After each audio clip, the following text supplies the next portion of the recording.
Or how fast did I run? Or how quickly did I get there? Or who did I beat in the process? For some, it might be, and that might be very satisfying.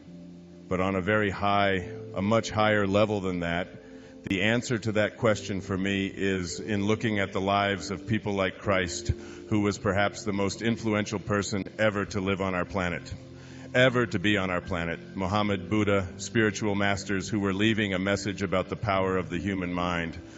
More recently in our times, people like Gandhi, who was able to turn around the whole fate of a nation that had been subservient to an empire, a British empire, all through nonviolence and all through an approach to loving people and not making conflict something that has to be debilitating or destructive, and to literally put them on a course of running their own lives all through simplicity and all through a sense of beauty and appreciation. Or Mother Teresa, who labors in the streets of Calcutta just serving and just giving and knows what she is for and knows that she's not against anything. You see the irony. There's a real irony in all of this. And I'm not here to put down in any sense of the word success and performance and achievement. I'm a person who has a lot of all of those things in my life. But I've found that those are the kinds of things that begin to matter less and less.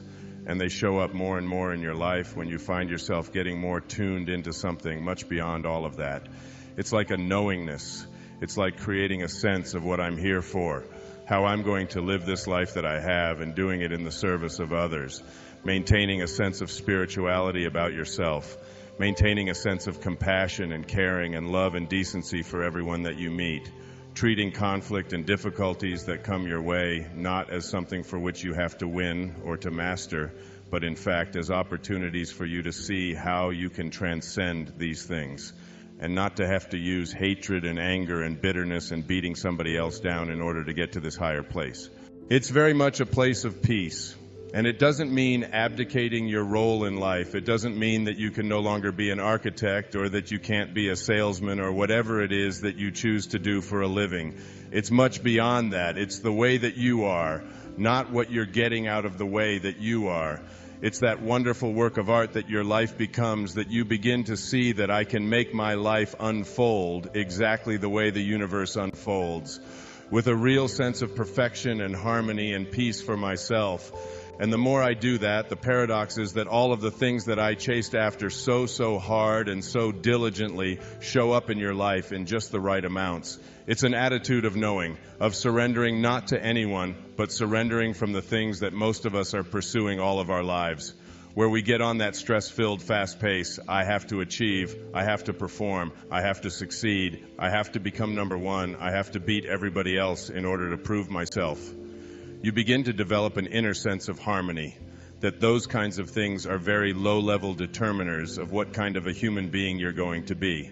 It's like after a while when you read this and you study it and you write about it and you start to experience it for yourself, you start to really go there, like in a new kind of prayer. Not a prayer that is to someone to do things and help the Lions win this Sunday or whatever. It isn't that kind of a prayer at all.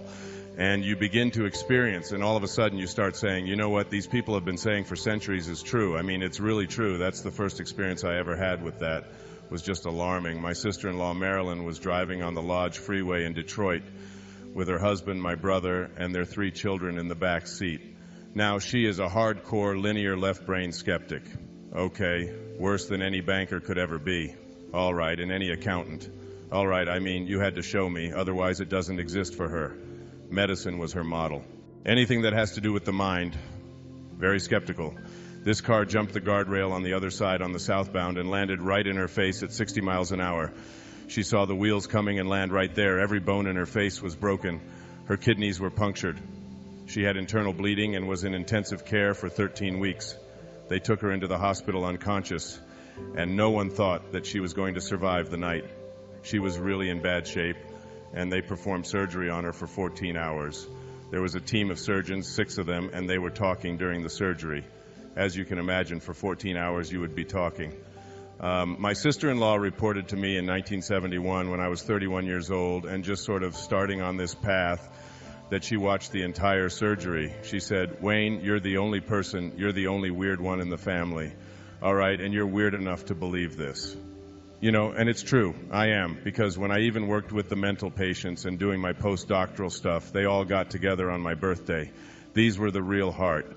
These were people who thought they were Napoleon and were really convinced, you know, and they all got together. They gave me a briefcase for my birthday. I said, you know, you really shouldn't have done this.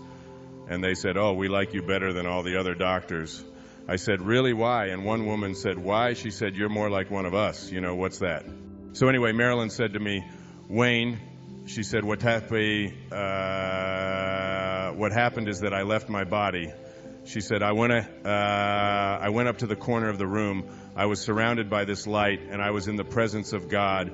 It was like a consciousness. It was like, I can't describe it because it doesn't have boundaries. It didn't have form, but it was a magnificent light, and I was there. There was this tunnel, and I could have gone through this tunnel. I had the choice, and it was so peaceful, and it felt so good. It was the most blissful I've ever been in my life. She said, and I watched the surgeons performing on me, and I watched them working on my body, knowing that that wasn't me. When she came out of it after 14 hours of surgery, there were two of the surgeons. They were voting on whether they should continue this or not, or whether they should just pull the plug. She had very little heartbeat at all, and she was so badly punctured internally, and her bleeding was so bad, and it was infection and so on. They just didn't think she would survive, and if she did survive, they thought it was so. Two of them were saying, let's just give up on this, you know, and go on to other people. The four doctors prevailed who said that we really believe that we can save this person. And Marilyn then made us, she had 3 little children, my 2 nephews, and 1 niece were in the back seat. They were just little children at the time, 2, 4, and 5. And Marilyn decided that she could re-enter, even though it was painful and she didn't want to do it. She was given the choice and she went back. When she came out of it, she told the surgeons which ones had said, let's give up on it, and which ones had said, let's stay with it. She gave them word for word what they had said in this event. She said it was at that time that she became really, truly aware. Since then, she has gotten to meet some of what they call enders, near-death experiencers. Everybody who has this near-death experience, Raymond Moody writes about it, has the same thing to report. When they come back and they do it reluctantly, they have what we call the big picture. Since then, you wouldn't believe my sister-in-law. She is the calmest, most loving, easiest going person. You can't get to her. She has an inner candle flame that never flickers, though the worst goes before her. The worst is my brother, and he goes before her all the time. He's very linear. He's in insurance. He's a wonderful, loving, beautiful person. All of his stuff is motivated out of caring and concern. He wants to always do so much that it becomes like, all right, enough, I got the map. Yeah, but do you know which turn to make? Yeah, I know. And it's half an hour of that kind of thing. She just sits there and reads. When there's a family squabble and people get themselves all upset, she just picks up a book. She excuses herself and goes over into the corner. The kids say, you know, when someone will be around their friends, they say, what's with your mom? They say, oh, she's got the big picture. It's like having the big picture. All of these people report when they come back from that, they have this near-death experience. Tension and stress and anxiety and fear and all of that stuff that occupies so much of our lives are just gone.